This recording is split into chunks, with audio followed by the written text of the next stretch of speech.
तुम बेकसूर नहीं। क्या ये झूठ है कि जिस कानून की हिफाजत का जिम्मा उठाते हो उसकी रगों में तुमने जहर घोल दिया? क्या ये झूठ है कि तुमने ही जब्बर सिंह जैसे कातिल को जेल से जाने दिया? देखो, अगर तुम अपना जुर्म कबूल कर लो तो शायद तुम्हारे पाप का प्रायश्चित हो जाए, वरना जिन बच्चों का बचपन तुम्हारी वजह से जिंदा जल गया, उनकी सिसकियां और उनकी चीखें तुम्हें जिंदगी भर सताती रहेंगी। मैं पापी हूँ, मुझे माफ कर दीजिए। मैं खूनी हूँ, मैं हत्यारा हूँ।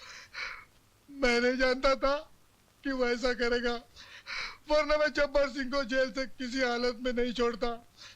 मुझे माफ कर दीजिए साहब, मुझे माफ कर दीजिए। मिनिस्टर साहब ने मुझे ऐसा करने पे मजबूर कर दिया था सर। चौधरी ने राणा प्रताप को मेरे बारे में सब कुछ बता दिया है। उसकी गवाही मेरी बर्बादी बन जाएगी शक्ति सिंह। तुम चिंता मत करो भंडारी। हाँ, चौधरी तुम्हारी बर्बादी के लिए जिंदा ही नहीं रहेगा।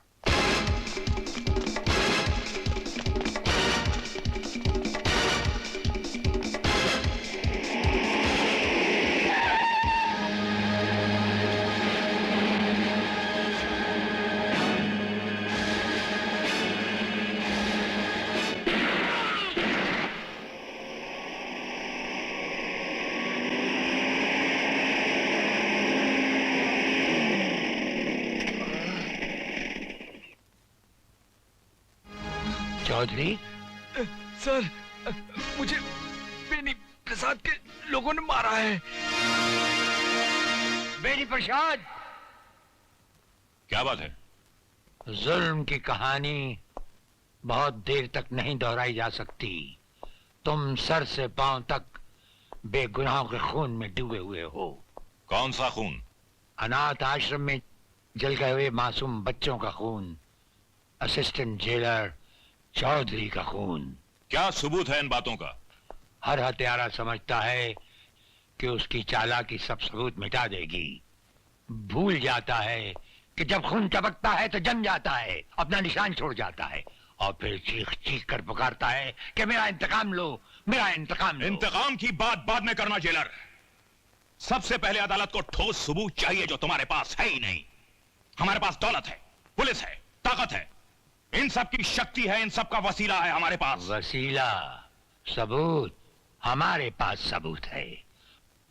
वो सबूत जो तुम्हारी हर ताकत, हर वसीले को मिटाकर तुम्हें अदालत में सबके सामने नंगा करके खड़ा कर देगा। क्या कहा? यही कि जिस असिस्टेंट जेलर के बारे में तुमने समझा था कि मर चुका है, वो मरा नहीं, वो जिंदा है। और कल का दिन चढ़ते ही वो भरी अदालत में जीता जागता पेश होगा। अफसोस तुम पर, सद अफसोस। बड़े शर्म की बात है, एक मामूली आदमी को नहीं मार सके। ऐसा कभी नहीं हो सकता। तिलक धारी की गोली लगे और कोई बच जाए। बच जाए? हाँ, बच गया वो, जिंदा है वो। राणा प्रताप ने उसे किसी अस्पताल में छुपा रखा है। इससे पहले कि वो तुम्हारी अर्थी का सामान बन जाए, खत्म कर दो उसे।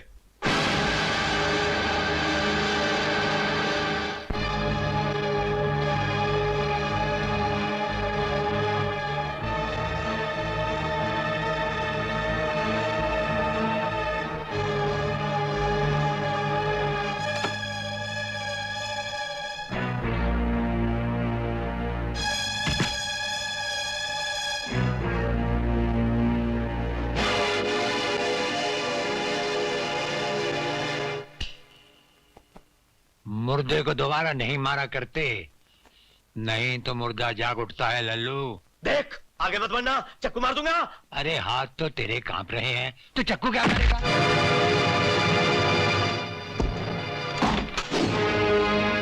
ले जाओ इस लल्लू उस्ताद को इसके घर पुलिस लॉकअप में। सुनो जेलर राणा, हम सिंह बोल रहे हैं, ठाकुर शक्ति सिंह। तुम अपने पांव जेल तक ही रखो, उन्हें अनाथ आश्रम तक ले जाने की कोशिश मत करो, वरना तुम्हारे। हेलो हेलो,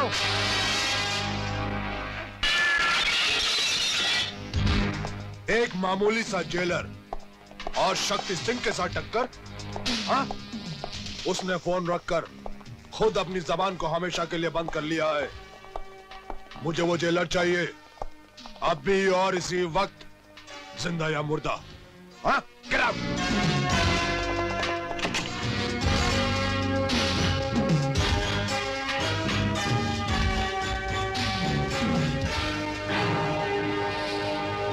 जेलर साहब, आप, लगता है तुम्हें तुम्हारी मौत यहां पर खींच लाई है।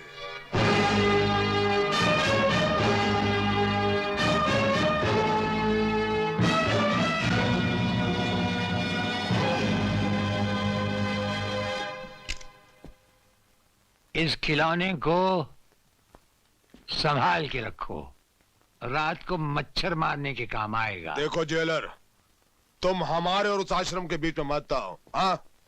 हम उस जमीन के मालिक हैं। तुम उस जमीन के मालिक नहीं हो, उस जमीन की मालिक है निशा, सेठ रंजीत की बेटी और विवेक की होने वाली बीवी। इस जमीन के मालिक बनने के ख्याल को दिन का देखा हुआ सपना समझकर भूल जाओ, इसी में तुम्हारी भलाई है। क्या बकवास कर रहे हैं? निशा की शादी और शक्ति सिंह से? आपने ये सोचने की हिम्मत कैसे की? इसमें खफा होने की क्या बात है भाभी जी? क्या कमी है शक्ति सिंह में? जवान है, खूबसूरत है, दौलतमंद है। मुझे पता है, इसने ये दौलत खून खराबे से कमाई है। माँ जी! खबरदार जो अपनी शैतानी जबान से मुझे माँ कहा तो। तुम लोगों की काली करतूत मैं अच्छी तरह से जानती हूँ। आश्रम की जमीन तुम लोग हड़पना चाहते थे, उन बच्चों की जिंदगी से खेलना चाहते थे। आश्रम को तुम लोगों ने तहस नहस कर दिया। मेरे पति का खून आश्रम के लोगों की वजह से नहीं, बल्कि तुम लोगों की वजह से हुआ। मैं किसी भी कीमत पर अपनी बेटी का हाथ तुम जैसे दरिंदे के हाथ में कभी न दूं। अरे तू क्या लेगी बुढ़िया? हाँ? तेरी आंखों के सामने मैं तेरी बेटी के साथ शादी करूंगा, रजामंदी के साथ, नहीं तो साली को उठा के ले जाऊंगा मैं।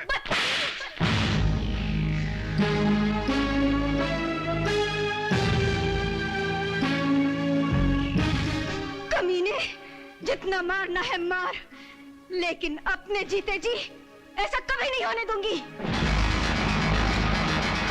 शक्ति क्या कर रहे हो? हट! तू ठीक कहती है बुढ़िया। हाँ?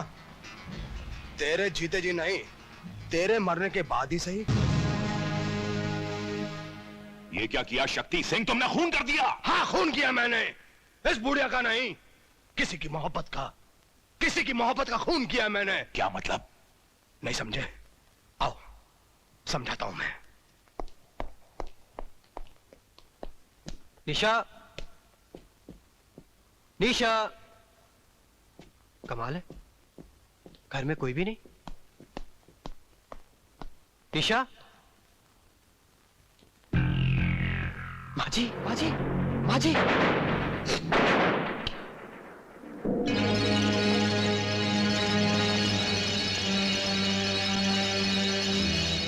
नहीं सर, मैंने खून नहीं किया। हर कातिल यही कहता है कि उसने कुछ नहीं किया। यकीन मानिए सर, मैं कुछ जानता नहीं है कैसे हुआ। मैं अभी पता चल जाएगा।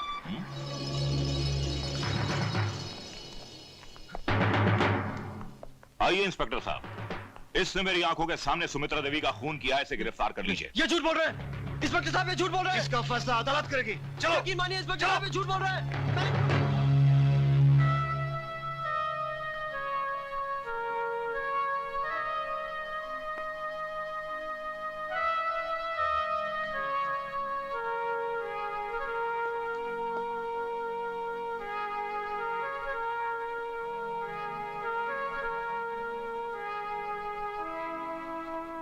निशा, तुम सोच सकती हो मैं ऐसा कर सकता हूँ? नहीं विवेक, मैं जानती हूँ तुम मेरी माँ की खूनी नहीं हो सकते, मगर दुनिया वाले। मुझे दुनिया की फिक्र नहीं, फिक्र है तो सिर्फ तुम्हारी। तुम मुझे गलत मत समझना, वरना तुम्हारा विवेक जीते जी मर जाएगा, मर जाएगा तुम्हारा विवेक।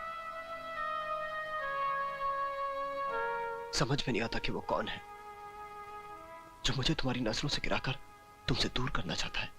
हम जानते हैं कि यह खून विवेक ने नहीं किया। तो फिर आप ये भी जानते होंगे कि खून किसने किया है? जानते हैं, अच्छी तरह से जानते हैं कि ये खून किसने किया है, और अगर हम चाहें तो विवेक को बचा भी सकते हैं। अगर भंडारी अदालत में यह गवाही दे दे कि उसने अपनी आंखों से विवेक को खून करते हुए नहीं देखा, तो हम बेनिफिट ऑफ डाउट में विवेक को रिहा करवा सकते हैं। इसके लिए मैं आपको अनाथ आश्रम की सारी जमीन दे दूंगी। बस? मैं अपनी सारी दौलत आपके नाम कर दूंगी। बस? विवेक के लिए मैं अपनी जान दे दूंगी। ये सब करने की कोई जरूरत नहीं।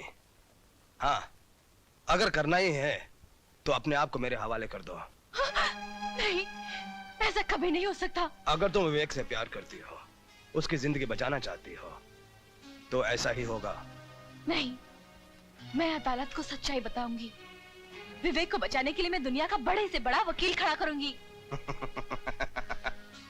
दुनिया का कोई भी बड़ा वकील नेता भंडारी की चश्मदीद गवाही के सामने कुछ नहीं कर सकता। हाँ? विवेक को अदालत में पेश करने से पहले अगर तुमने हमारे साथ शादी नहीं की, तो फांसी का फंदा विवेक की तकदीर बन जाएगा। नहीं, ऐसा कभी नहीं होगा, कभी नहीं होगा ऐसा, समझे?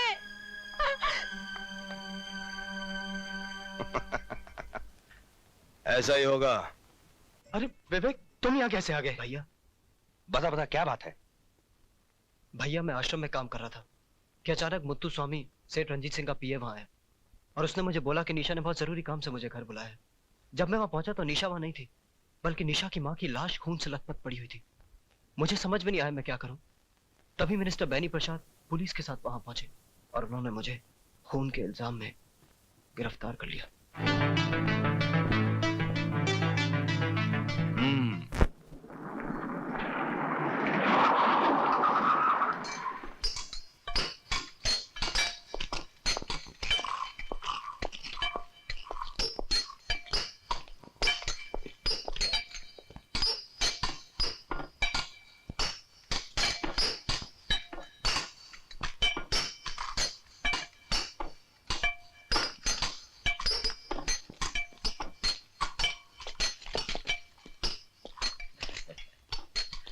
नमस्ते सर। ये क्या बदतमीजी है? माफ करना, क्या अकेले अकेले सिगरेट पी रहे हो? अपन को भी पिलाओ ना। तुम्हारा दिमाग तो नहीं खराब हो गया? जेलर से सिगरेट मांगते हो? इसमें दिमाग खराब होने की क्या बात है? तुम कौन सा तुम्हारी कमाई का सिगरेट पी रहे हो? सब रिश्वत का माल है ना। बिल बांट कर। क्यों, ठीक है ना? वे साले हाथ उठाता है, हाथ उठाता है, मुझ पर हाथ उठाता है। क्या कर रहा है? अरे काय को मारता है? अरे अरे मत मार। अरे पुलिस वाले आ रहे हैं सब, पिस्तौल निकाल इसकी। किसी ने आगे बढ़ने की कोशिश की तो इसकी खोपड़ी उड़ा दूंगा। अब आप मेहरबानी करके अपनी जीप की तरफ चलने का कष्ट करेंगे? चलिए।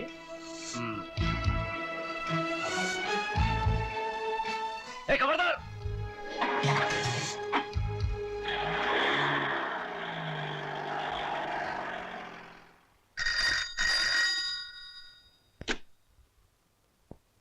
क्या बलवीर और अनवर जेल से भाग गए? अच्छा। जेलर राणा प्रताप।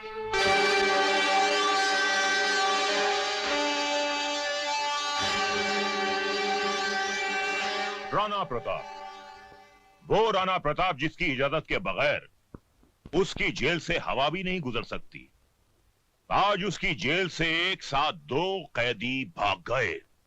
ये खबर हम तक पहुंच चुकी है। वो भागे नहीं है जेलर, बल्कि तुमने उन्हें भगा दिया है। हम पर ये इल्जाम लगाने से पहले बुरा लग गया?